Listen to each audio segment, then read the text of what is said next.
Hello everyone, DMFF here once again for some Pokemon content. And I have made a rather bold claim in the title of this video, but I have brought my side of the debate for why I think Generation 3, or Advanced OU, is the GOAT format of Pokemon battles. Before we get started, 94.2% of my audience is currently not subscribed. If you subscribe, not only will you be able to see my content regularly, it will also help my ZU channel grow into an OU threat. Thank you for your support. Competitive Pokemon has existed since Pokemon Red and Blue. Since then, each and every generation of Pokemon has seen and continues to see competitive play. While there is a dedicated player base for Generations 1 and 2, the gameplay within these generations are very slow-paced and methodical.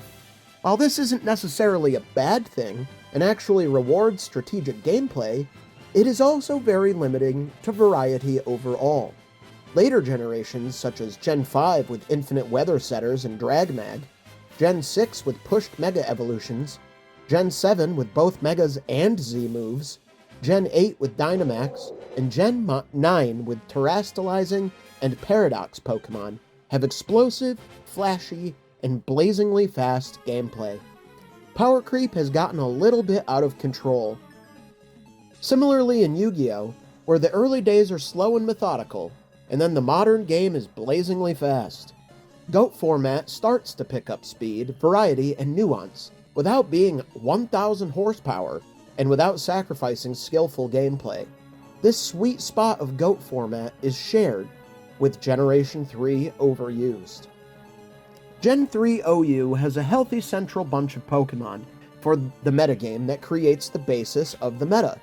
Pokemon such as Tyranitar, Blissey, Skarmory, Metagross, Zapdos, Gengar, Swampert, Salamence, Dugtrio, Magneton, and more are some of the most viable Pokemon within the meta. This has caused the metagame to be based around the chip damage provided from Tyranitar's Sand and or spikes from Skarmory. This opens up Pokemon viability in various ways, sometimes alongside these strategies, while also giving viability to Pokemon that can check these Pokemon.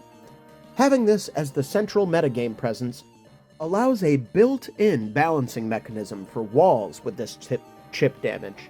However, you aren't required to play this type of team to see success in this metagame.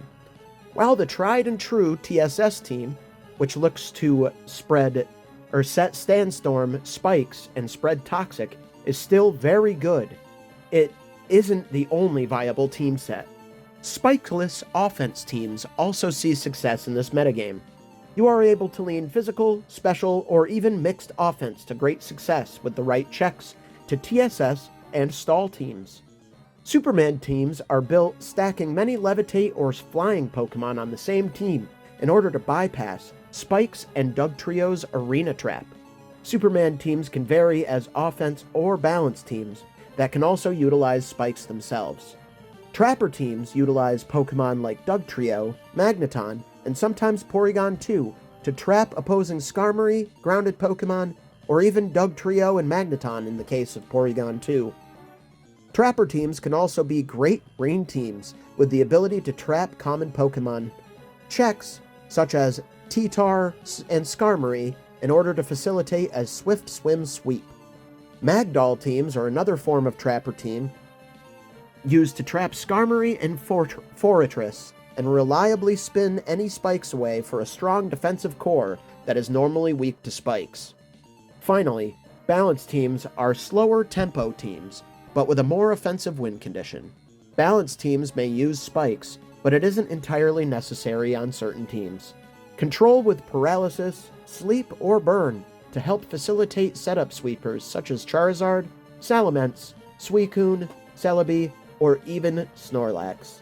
Each of these team archetypes are incredibly nuanced and can utilize various Pokemon to achieve success.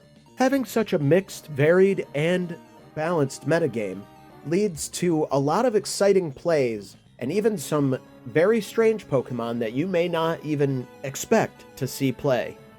I once saw a Ninjask baton pass a substitute and speed boost to a Cradilly with suction cups so it could not be roared away. Experiment with what works for you within this tier, but always keep in mind these central metagame presences and try to build your teams around countering them, or even including them in your own strategy.